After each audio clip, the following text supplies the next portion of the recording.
This news has truly shaken the Thai stock market. When GULF, the energy behemoth, acquired a stake in KBANK, making it a major shareholder with over 5%. I mean, is this move simply a passive investment hoping for guaranteed dividends? Or is it something deeper, a calculated strategic signal, a true power play? Definitely feels like more, doesn't it? Especially when you consider that the bank itself felt compelled to request GULF not to sell its shares during a recent buyback period. Yeah, that part was extraordinary. Really tells you something. That kind of request tells you everything you need to know about the power dynamics at play, I think. Today, we're diving deep into every nugget of information surrounding this seismic deal. We'll unpack the regulatory maneuvering, the shareholder conflict, and what it all means for the future of both companies and maybe even for the financial structure of the whole region. Hello, and welcome to the Deep Dive. Welcome. And you hit the nail on the head there. The noise around this transaction has been deafening. And a lot of that noise comes from realizing that GULF, a company that grew, well, exponentially through strategic acquisitions, first in energy, then telecom, is now setting its sights on finance. Right. So our mission today is critical. We need to cut through the massive speculation and really analyze the cold, hard facts. Look at what the source material actually tells us. Okay. We need to look closely at the transaction specifics, understand exactly why GULF might have felt forced to execute that tactical sell down later. We'll decipher the constraints imposed by the Bank of Thailand, the BoT regulations, analyze the, frankly, unprecedented power dynamics revealed by that unusual shareholder conflict. The buyback request? Exactly. And ultimately try to figure out if GULF is merely seeking quarterly payouts or if they are, in fact, orchestrating a strategic cross-industry power play that could define, the next decade of their growth. Okay, let's unpack this immediately because the sheer scale of the players involved makes this a monumental story. You have GULF, already controlling significant energy infrastructure and a large slice of the national telecom infrastructure through AIS. Right, after the IN2CH move. Now making a major entry into one of Thailand's leading financial institutions, KBANK. When they buy big. And here's the key fact that I think anchors our entire analysis today. GULF's initial purchase crossed a critical threshold, that 5% mark. Ah, yes. Now, for most industries, owning 5% is just, a significant block of shares. Gives you some influence, maybe. But in the highly regulated world of Thai banking, crossing 5% immediately changes the regulatory designation of the investor. Okay. And as we'll detail meticulously, this change has dramatic operational implications for KBank's ability to lend money back to GULF, which is why the maneuvering that followed was so fascinating. It tells the story perhaps of an investor who maybe bought in a bit too high initially. Or didn't fully anticipate the immediate regulatory hit. Possibly. And had to quickly backtrack for, well, strategic reasons. It sounds like GOF, known for its strategic ruthlessness, maybe momentarily tripped over a regulatory wire. Let's start with the financials then. Okay. Let's start with the hard numbers and the official statements. When GULF first built up this position, what exactly did they hold? And how did they justify putting down such a massive amount of capital? Right. So the initial acquisition was substantial and very, very precisely measured, it seems. GULF initially held 118,753,000 shares of KBank. Well, Now, critically, when you calculate that against the total number of outstanding shares at that moment, it represented approximately 5.0120% of the bank. just over the line. Exactly, just creeping over that 5% threshold. We even saw some reports citing a slightly higher peak holding, maybe 5.23% at one point. So this wasn't a minor passive position. It felt like a deliberate move to cross that line, or at least get very close to it. Then the value. In terms of valuation, yeah, this initial stake was worth roughly 20,000 million baht. That's about 20 billion Thai baht. 20 billion baht. Wow. That's an enormous financial commitment, particularly, as you said, in a sector GULF isn't traditionally known for. Yeah. Yet, GULF, through its official filings to the Stock Exchange of Thailand, the SET, they seemed to downplay the strategic importance, didn't they? They did. Their public objective was carefully worded to sound as innocuous as possible. Investment for financial returns. Simple as that. Just dividends, basically. Very much. GULF CEO Sarath Ratnavati played down any, strategic intent. He emphasized that the decision to buy or sell shares rested entirely with their dedicated portfolio managers. Ah, the portfolio manager's defense. Yeah, treating the stake like it was just a standard, purely financial investment within their, diverse corporate portfolio, they really wanted the market to believe this was simply about parking some corporate cash and getting a decent return. But the market doesn't easily believe GLF is passive, right? When a company known for empire building makes a 20 billion baht move, there has to be a rationale beyond just good dividends. Did the CEO cite any specific criteria for choosing KBANK over, say, Bangkok Bank or SCB? He did highlight several specific points, and they align with what a long-term, yield-seeking investor might say. KBANK was chosen first for its reputation for good dividend payment. That fits the financial returns story. Okay, makes sense. Second, he cited good management, which implies confidence in the bank's stability and leadership long-term. Standard due diligence. And third, and this one is perhaps more strategically interesting for GLF, he praised KBank's focus on innovation. Ah, the innovation angle. That feels more GLF-like. It does tap directly into GLF's known ambition to build a broader digital ecosystem, doesn't it? Yeah. The CEO also worked hard to manage expectations about influence. He explicitly described GLF's relationship with KBank primarily as debtor-creditor, basically saying, we're a big client, we borrow money from them. And he stressed GLF's commitment to stay in their lane as only a shareholder. Made it clear they wouldn't interfere with management or try to appoint directors. That's the classic soft entry strategy, isn't it? Keep a low profile, claim you won't interfere, but you're holding this massive financial lever. But I have to push back a bit.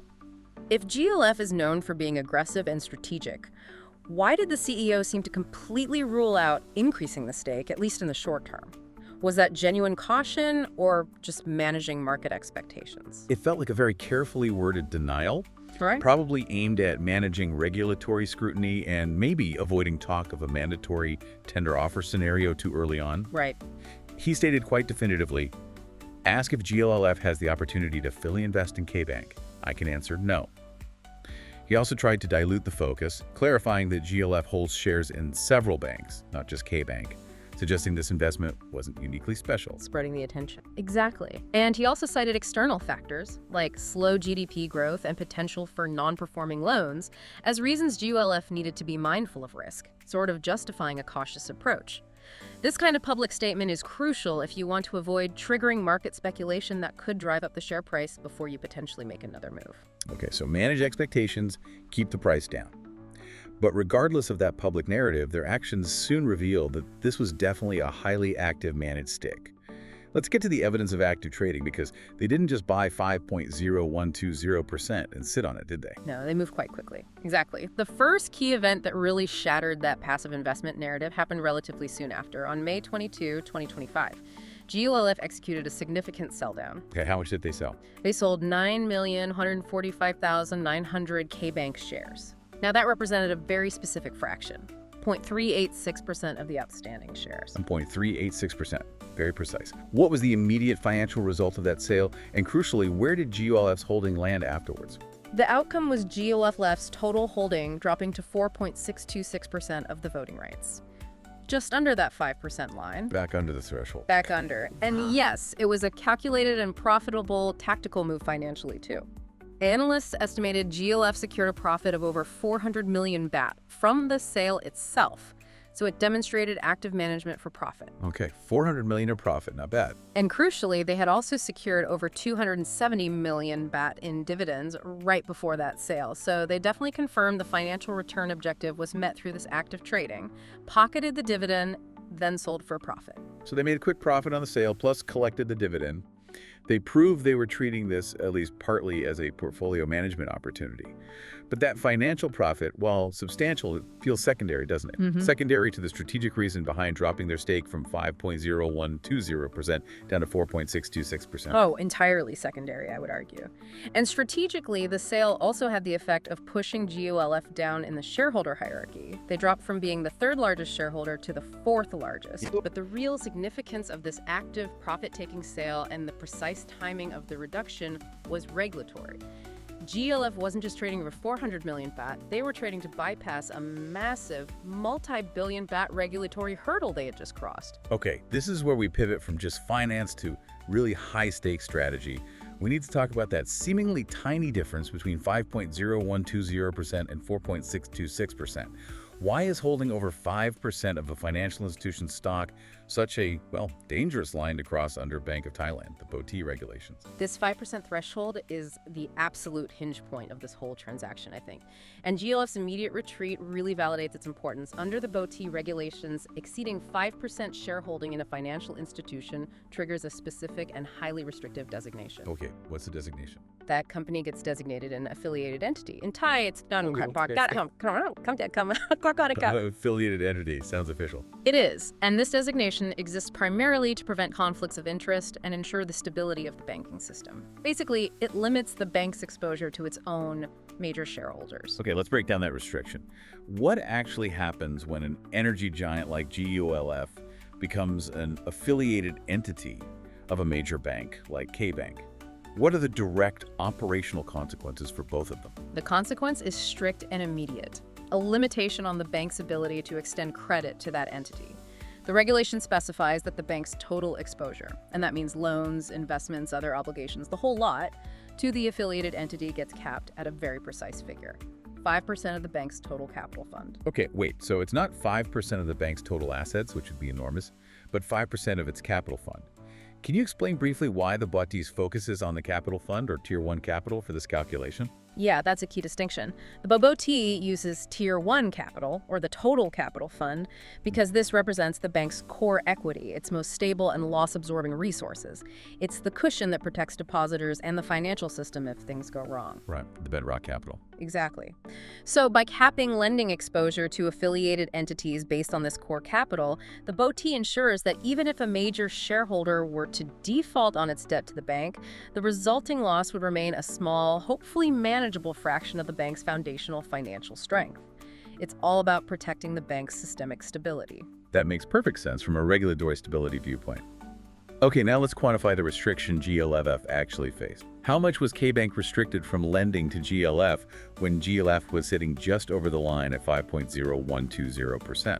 We can calculate this using KBank's published capital figures around that time. KBank's Tier 1 capital was approximately 510,000 million baht. Okay, huge number. A very large capital base.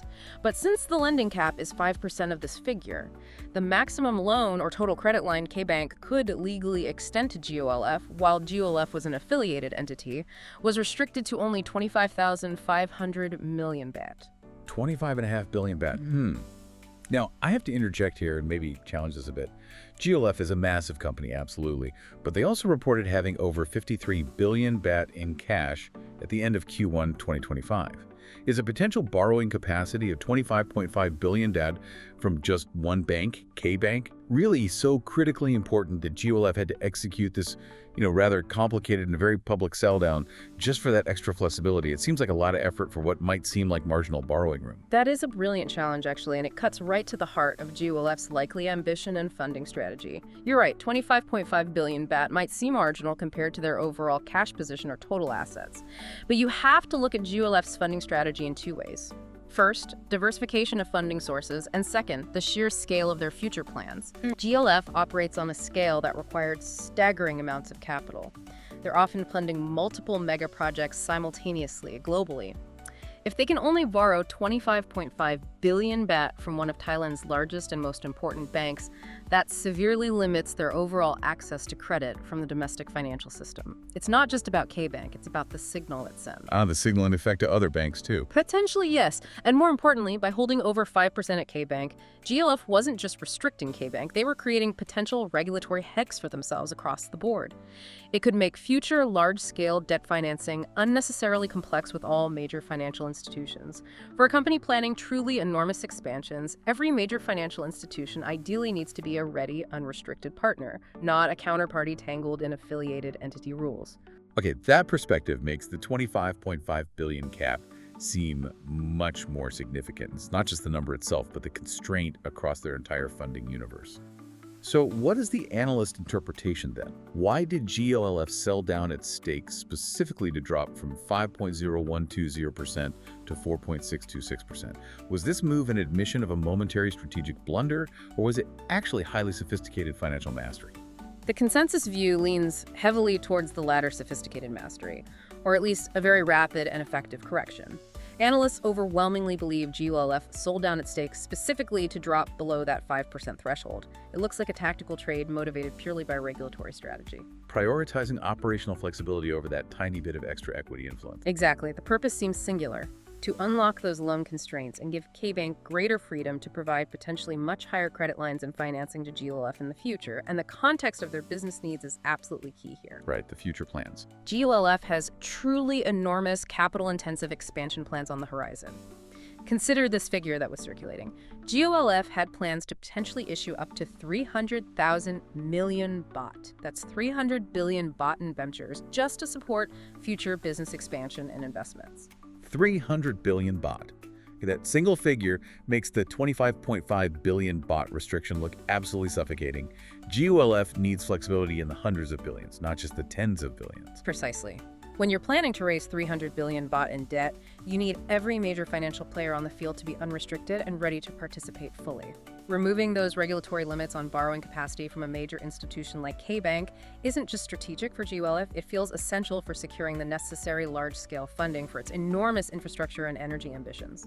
So the decision to sell just 0.386% of the shares to maintain the ability to potentially borrow hundreds of billions of BoT freely from KBANK, that looks like the epitome of a sophisticated financial power play. It does. It sacrifices very minor ownership influence for maximum financial flexibility and, crucially, regulatory ease. So the sell-down wasn't a sign of retreat or a failure of confidence in KBANK at all. It was actually a success of strategic maneuvering around a critical regulatory hurdle that GULF realized, perhaps belatedly after the initial purchase, was just too restrictive for its future growth trajectory. That's the critical takeaway from this part, I think. And we also have to remember, looking further down the line, the BoT rules get even stricter. Oh. Yes.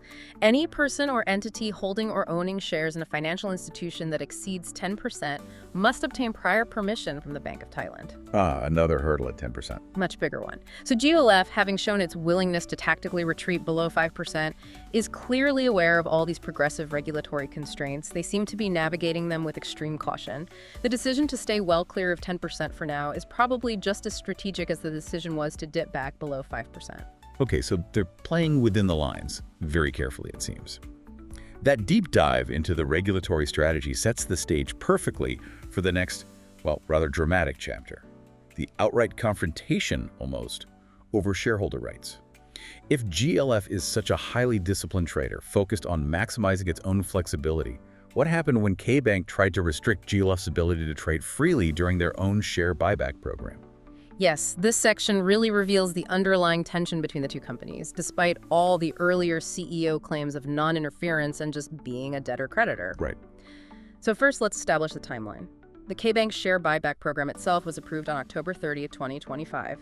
The stated intention was purely financial management, aiming to boost the share price, improve return on equity, ROE, that sort of thing. Standard practice for many companies. Exactly. The key buyback period was set for approximately 6 months, starting on November 14, 2025, and scheduled to run until May 13, 2026. Okay, 6-month window for the buyback. But then came the highly unusual circumstance that really made headlines, didn't it? Indeed. On the very same day the buyback was announced, October 30, 2025, KBANK sent a formal letter directly to GULF. A letter? Yes, and this letter was titled, carefully, a request for cooperation. But what it specifically asked GULF to do was to refrain from selling its KBANK shares during that entire 6-month buyback period. Wow, that is an extraordinary request. Almost sounds desperate. Why did KBANK feel they had to do that? What was the defensive mechanism they were trying to trigger? It strongly suggests intense nervousness on KBANK's part, I think. KBANK was attempting to support its share price through the buyback. Buying shares in the market should, theoretically, push the price up, or at least stabilize it. Right, reduce supply. Exactly. But if a major, potentially high-volume shareholder like GLF were to simultaneously sell shares, even at their reduced 4.626% stake, which is still a huge amount, that selling pressure could completely undermine the price stability the bank was trying to achieve with its own money. It could negate the whole buyback effort. Potentially, yes. They were essentially asking GULF to temporarily halt its own pursuit of financial returns or strategic timing for the sake of KBANK's capital management strategy. It was, frankly, an unprecedented move, and it really acknowledged the significant market power GULF wielded, even with less than 5%.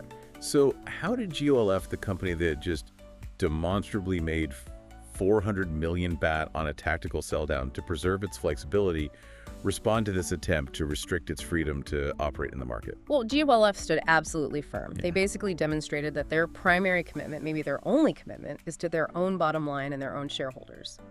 Yuhap and Wangwei-Watt, GOLF's CFO, issued a very clear response. It reaffirmed the company's investment goal, maximizing returns for GOLF shareholders, period. Okay, what was the critical legal and strategic position GOLF took regarding the buyback announcement and the bank's request? GOLF explicitly stated that the KBANK buyback program does not limit GOLF's right to buy or sell shares. Full stop. No ambiguity there. None. They stressed that any future transactions they might conduct would be done strictly under the relevant regulatory and legal frameworks, of course, but their fundamental right to trade remains absolute and paramount.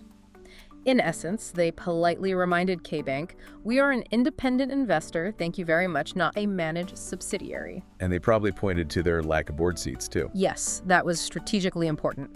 GOLF emphasized their non-involvement in KBANK's management or policymaking, including the buyback policy itself. They have no directors or executives appointed at KBANK. This reinforces their position as a purely external portfolio investor, legally unfettered by the bank's internal decisions or requests. So GOLF's conclusion was unambiguous. We prioritize our own shareholders' interests, and we absolutely maintain the right to trade freely, regardless of KBANK's polite request for cooperation. This incident seems to confirm the assertion that GOLF views this stake as an actively managed asset, ready to be bought or sold whenever the timing is right for GOLF. Absolutely. The conflict is highly revealing. It shows, one, that KBANK is clearly concerned about GOLF's market weight and trading habits, even below 5%. And two, it shows GOLF is perfectly willing to disregard the bank's internal objectives if a better opportunity arises for GOLF's own shareholders. Yep. This dynamic really proves that this is far from a passive dividend play. It's a highly active, strategically managed position where GOLF prioritizes its own financial maneuverability and the rights of its shareholders above any sort of cooperative goodwill toward the entity it has invested in. The narrative is now pretty solidified, I think. GOLF is using its 4.6% stake as a lever, not just a vault for collecting dividends. But the question remains, if they say they won't interfere with management and they deliberately drop below the 5% influence threshold, what is the long game here? Okay, now I have to address the history that makes every Thai investor nervous, or at least very curious: GOLF's playbook. When GOLF buys a major stake in a listed company, the market immediately starts talking about IEN's to CH, with this initial foray into KBANK mirroring GOLF's rapid acquisition strategy for the telecom giant a few years ago. The comparison is unavoidable, isn't it? And it dominates market speculation precisely because GOLF's history provides such a, terrifyingly successful roadmap for their ambition. GOLF's rapid accumulation of INTCH shares led directly and relatively quickly to their eventual majority control over AIS, Thailand's leading telecom company. A move that fundamentally transformed GOLF. Absolutely. It turned them from primarily a domestic energy company into a true integrated infrastructure conglomerate, energy, utilities, and now telecom. Let's maybe dedicate a bit more time here to detailing that INTCH timeline, because understanding the sheer speed and aggression of that move seems critical to judging the potential KBANK situation. Okay, yeah, the INPCH timeline is really a masterclass in opportunistic accumulation. GOLF started relatively modestly with a 4.59% stake in INTCH back in June 2020. Okay, similar starting point to KBANK, roughly. Roughly, yes. But then they immediately accelerated. They increased that to 7.99% by August 2020.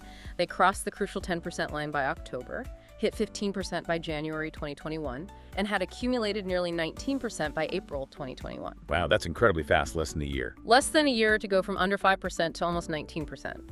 This rapid accumulation, all within about 10 months, eventually triggered regulatory thresholds that forced them to launch a mandatory tender offer for INTCH. And the end result was GOLF acquiring 42.25% control. Less than 1 year to go from 4.59% to over 42% control. That is just staggering speed. And it's exactly why the market looks at KBANK now and asks, is this 4.6% just the starting point? Are we seeing Act 1 again? But, as we've discussed, the banking sector is fundamentally different, isn't it? Due to the size and the intense regulation. That is the essential constraint, yes. The big question is, can GOLF realistically follow the INFT playbook with KBANK despite the fact that the sheer scale of the banking sector and the capital required is exponentially larger, not to mention the regulatory hurdles we already talked about. Right. To achieve the same level of actual board control, which analysts generally believe requires somewhere around the 30% threshold in a major bank like KBank, the cost becomes just astronomical. Let's try and quantify that required capital. If GLF were to pursue, say, a 30% control mark in KBank, what kind of money are we actually talking about? Well, based on market calculations around the time of the sources we looked at, GLF would need an estimated 176,703 million baht. That's over 176 billion baht just to buy the additional percentage needed to reach 30%. 176 billion baht. And that figure is before you even consider the money required for a mandatory tender offer, which would definitely be triggered if they cross the 25% threshold under Thai rules. That would force them to offer to buy up to 100% of the remaining shares. The total cost could be far, far higher. 176 billion baht just to get to 30%. Now again, I have to challenge this. Is that figure, however large, truly a deterrent for a company like GULF, a company known for raising hundreds of billions for massive energy projects? Or is the BoT regulation, that 10% permission threshold, actually the bigger hurdle here? I think the regulatory constraints are arguably the bigger, less movable barrier compared to just the capital requirement. While GULF has demonstrated incredible financial engineering capability to raise vast sums, the BoT structure is designed precisely to stop that kind of rapid, potentially destabilizing accumulation in the banking sector. Right, stability is paramount for the body. Exactly. Remember, GULF would need specific BoT permission just to cross 10%. And getting that permission requires proving that the investor is fit, sound, and does not pose a risk to the financial system's stability. That's a much higher, more subjective hurdle than simply raising capital, like they might have done in the telecom space. So maybe outright majority control isn't the immediate goal. It seems less likely in the short to medium term. Therefore, the ultimate strategic goal might be more about influence, partnership, and crucially, synergy, rather than outright majority control via a hostile or overly expensive bid. Okay, let's explore that synergy angle. What is the ultimate strategic goal if it's not immediate, costly control? What is this so-called integrated infrastructure ecosystem vision that GULF seems to be pursuing? The goal appears to be creating a seamless, almost vertically integrated system across three massive pillars of the economy. GULF is building, or trying to build, an all-encompassing digital and physical empire. Energy, their core, telecommunications through AIs and TAICOM, and now financial services, potentially anchored by KBANK. Energy, telecom, finance. The trifecta. Exactly. And the synergy potential is immense because GULF could potentially create a closed loop where its infrastructure assets feed off financial support from the bank, and its massive customer base can be leveraged for selling new financial products. Can you give us some specific examples? How does mixing energy, telecom, and finance actually create practical revenue-generating synergy on the ground? Well, the source material points towards several avenues. For example, GULF is already deeply involved in digital infrastructure. They recently increased their stake in the AISBB cloud business, and they're explicitly aiming to develop AI and other digital solutions. KBank could become the crucial financial engine for these ventures. Funding the digital push. Funding it, yes, but also integrating with it. Imagine GULF developing and cross-selling new fintech products or even virtual bank initiatives if they get a license to the massive combined customer base of AI's mobile users and GULF's future smart energy grid clients. Like offering loans through the AI's app. Exactly. Or imagine KBank being the primary lender for businesses installing GULF's renewable energy solutions, or offering microfinancing specifically targeted through the AI's mobile network. The banking arm, even without majority control, becomes the essential financial foundation and potentially the payment gateway for GULF's entire expanding digital and physical infrastructure. And they also gain expertise, presumably. Absolutely. They gain a partner, KBank, with deep financial sector expertise, which would be invaluable for navigating the complex world of things like virtual banking licenses, which GULF is known to be interested in exploring. So KBank isn't just about the dividends or the loan access. It's potentially a crucial piece of the digital and financial jigsaw puzzle for GULF's future empire. But you mentioned earlier there's a massive, stable asset tucked away within KBank's structure that might be almost more valuable, or at least more stable, than the bank itself. Yes, that's the true hidden asset that significantly enhances GULF's long-term strategic play here. Muang Thai Life Insurance, MTO. Ah, the insurance business. How does that fit in? Structurally, KBANK holds a 51% stake in Huangtai Group Holding, and that holding company, in turn, holds 75% of Huangtai Life Insurance, or MTL. Okay, so KBank effectively controls MTL. Correct, which means GELF's stake in KBANK, even at 4.6%, gives it indirect exposure and potentially significant influence over this highly lucrative, very stable asset.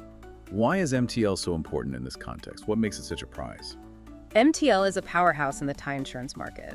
It's one of the leading life insurance companies, and its real value lies in its enormous, steady stream of cash flow and its vast pool of long-term assets. Data from 2024 showed MTL boasting huge total assets of 643,071 million baht. Wow, over 640 billion baht in assets. Huge. And it generated a strong profit of 5,606 million baht that year. Life insurance assets are typically long-term, very stable, and they generate these vast pools of investable capital. Capital that could be useful for GLF. Highly complementary to GULF's own capital-intensive, long-gestation energy and infrastructure projects. It provides a steady, diversified source of cash flow and investment potential within the group structure. And there's a historical context too, isn't there? With a founding family. Yes, that adds another layer of intrigue. MTL was founded by the Lamson family, who also founded KBank itself. And while the Lamson family's direct influence might have waned somewhat at the bank level over the decades, they remain heavily involved in MTL's management. So GULF's entry adds pressure. GLF's move introduces a new, incredibly powerful strategic force into the KBank structure, which inevitably puts this valuable legacy asset, MTL, into sharp focus. It could potentially create internal pressure or perhaps even opportunities for restructuring down the line. Okay, so if GLF were to gain significant influence in KBank over time, they wouldn't just get a bank. They'd gain indirect exposure to this massive, long-term cash generation machine in MTL. This further strengthens the argument that this is really an ecosystem play, where every piece of the puzzle is designed to generate stability and synergy for GLF's next massive infrastructure venture. Okay, let's shift our focus now to the immediate market reaction and what the analysts are expecting. How do the experts view this situation overall, and what's the predicted impact on the stock prices of both KBank and GLF in the short to medium term? Starting with KBank, what's the consensus view on the bank's stock outlook right now? It's interesting. Despite some clear macroeconomic headwinds, and there are definitely several challenges, and analysts remain surprisingly optimistic about KBank. What are the main challenges they see? Well, the challenges include things like relatively slow GDP growth in Thailand, which naturally suppresses loan demand. There's also the potential for a decrease in net interest margin, NIM, because of intense competition among banks. And there's an expectation of increased credit costs or provisions for bad loans, as KBank seems focused on maintaining stringent asset quality, which might mean writing off more loans in the short term. That sounds like a pretty tough operating environment. Yet, you said analysts maintain a positive outlook. How come? They generally do, yes. The consensus view seems to maintain a buy recommendation for KBank stock, often setting a target price somewhere around the 182 baht mark. This stability in the recommendation, despite the headwinds, seems largely sustained by the promise of enhanced shareholder value, driven mainly by dividends. Back to the dividends. So if the short-term profit outlook is maybe a bit difficult, what exactly is the main driver sustaining that buy recommendation and the 182 baht target price? It absolutely boils down to the dividend story and perhaps management's commitment to delivering value. KBank is seen as providing an extremely attractive and high expected dividend yield. Predictions were often around 6% per year. 6% yield is very attractive in most markets. Very attractive. And this high yield isn't accidental. It seems driven by KBank management's explicit commitment to improving shareholder returns. They've publicly targeted achieving a 10% return on equity ROE by 2026. Okay, a clear target. How do they plan to get there? Well, hitting that 10% ROE target requires specific strategic actions. Things like accelerating their digital transformation, focusing lending on more profitable segments, and generally maximizing returns on their existing capital base. They've also signaled clear intentions to increase shareholder value through tactics like maintaining high dividends, executing share buybacks like the one we discussed, or even issuing special dividends, which they have successfully utilized in the past to help drive stock price appreciation. So GULF, in a sense, is betting on KBank's management being able to successfully execute this profitability overhaul and shareholder return strategy. That seems to be a significant part of the investment case, yes. KBank looks attractive right now primarily as a high-yield investment, but one with a credible turnaround or value enhancement story attached. GOLF might be timing its entry to capitalize on that expected push for shareholder value. Okay, that covers KBANK. Now let's turn to GULF itself. What has been the impact of this significant KBANK investment on the energy giant's own stock outlook? For GOLF, the core financial story remains very strong, and this KBANK investment arguably reinforces it. GOLF's core profit was expected to continue hitting new quarterly highs around that time. What's driving GULF's core profit growth? It's supported by factors like reduced natural gas costs for their power generation operations, which boosts margins, and also a significantly increased share of profits coming in from their associated companies, particularly Advance, AAIS, following the successful consolidation after the INTCH acquisition. Right, the telecom profits are flowing in now. And how does the KBANK investment specifically factor into GULF's overall financial strength and the market's perception of the company? Well, it provides a massive vote of confidence in GULF's strategy and execution, I think, and it offers a structural benefit. The KBANK investment provides GULF with a new, stable, high-yield dividend stream. Diversifying income stream. Exactly. And crucially, this dividend yield from KBANK often exceeds GULF's own estimated cost of capital. That makes the investment immediately accretive, meaning it adds more to GULF's earnings per share than it costs them in financing to hold the stake. That generally fuels positive market sentiment. So it makes financial sense on its own. Yes, and furthermore, the investment demonstrates GULF's robust financial capacity to execute these large, non-core strategic acquisitions, which signals strength and ambition to the market. What about their balance sheet? Can they afford more moves like this? We should look at GULF's balance sheet to understand their capacity for further expansion. They reported significant cash on hand, over 53 billion BoT, as we mentioned earlier. And their net interest-bearing debt-to-equity ratio, the net IBDE ratio, sat very comfortably at around 1.96 times. Okay, 1.96 times. What's the practical significance of that ratio for the average investor watching GULF's expansion plans? What does that number tell us? That ratio is essentially a measure of GULF's leverage, how much debt they have relative to their equity base. The covenant limit, that's the point at which their lenders might start getting nervous or imposing restrictions, is typically around 3.5 times for companies like GULF. So 1.96x is well below the limit. Well below. Sitting at 1.96 times means GULF has vast unused capacity to incur additional debt if they choose to. Or they can deploy their substantial operating cash flow, which runs into the tens of billions of BoT per year, to fund further strategic investments. So they have options.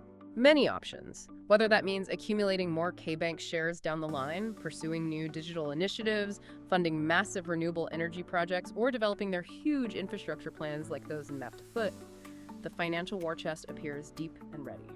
So the sources really paint a picture of GUL simultaneously pursuing massive infrastructure projects, accumulating renewable energy assets, and making these bold strategic moves in finance.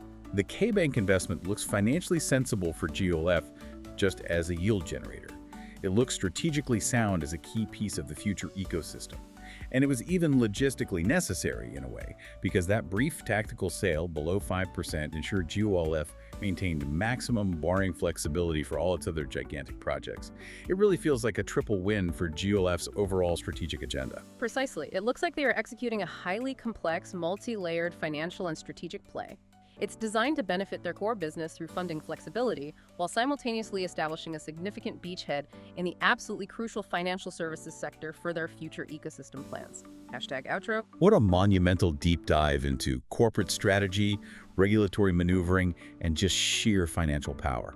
To try and summarize the core findings for you, our listeners, GULF's investment in KBANK started as a substantial 5% plus stake, triggering immediate attention. But that initial narrative of just being a passive dividend investment was pretty quickly overshadowed by the tactical reality. Absolutely. The analysis really proves, or strongly suggests, that the initial sell down shortly after crossing 5% was a calculated, necessary move. It was about strategically skirting that 5% BoT regulation on affiliated entities. Right. And by doing that, they unlocked crucial loan capacity, potentially hundreds of billions of BoT worth, which seems required for GULF's massive multi-hundred billion BoT infrastructure agenda. Furthermore, that buyback conflict we discussed really highlighted GULF's firm insistence on its rights as an independent active investor. It reinforced that the stake is being managed strictly for GULF's benefit, not KBANK's. And structurally, looking at the bigger picture, the overall pattern clearly points toward a massive cross-industry ecosystem play. GULF seems to be utilizing finance, through KBANK and potentially that highly valuable hidden asset, Wong Tai Life Insurance, as the foundational third pillar, slotting it in alongside their existing energy and telecommunications empires. Yep, energy, telecom, finance. And while GLF may start by emphasizing dividends, the shadow of that IN2CH playbook, where small stakes rapidly escalated to control, it just looms large in everyone's mind, doesn't it? Indeed it does. GLF has historically used dividends and relatively small initial stakes as seemingly innocuous entry points for eventual control grabs. However, as we've stressed, financial services are vastly different from telecom due to that stringent regulatory oversight by the Bank of Thailand. Much tougher playground. Much tougher. Given the sheer size of KBank and the very strict BoT regulations, which, remember, demand specific regulatory permission just to hold over 10% and would mandate a full tender offer at 25%, the key uncertainty remains. Can GULF, this ambitious infrastructure builder, successfully navigate this tightly controlled financial sector? Can they achieve true influence or even control without resorting to an incredibly costly and possibly regulatory challenging mandatory tender offer down the line? Or is there another way? Or perhaps will their vast cross-sector ecosystem grant them enough soft influence and strategic alliances, maybe through joint ventures, partnerships, or leveraging that debtor-creditor relationship that effectively bypasses the need for direct ownership control? That feels like the true high-stakes game to watch. How much influence can they wield without triggering those hard regulatory limits? That's what will likely define Thai corporate finance battles over the next few years. That is the ultimate question for you, our listeners, to ponder. We hope this detailed information helps you clearly understand the many nuances of this investment game, from the nitty-gritty regulatory details to GOLF's immense ambition, and KBANK's understandable, maybe even necessary, defensive strategy. If you have any questions, or if you'd like us to analyze a specific stock or situation in a future deep dive, please do let us know. Thank you for joining us for the deep dive.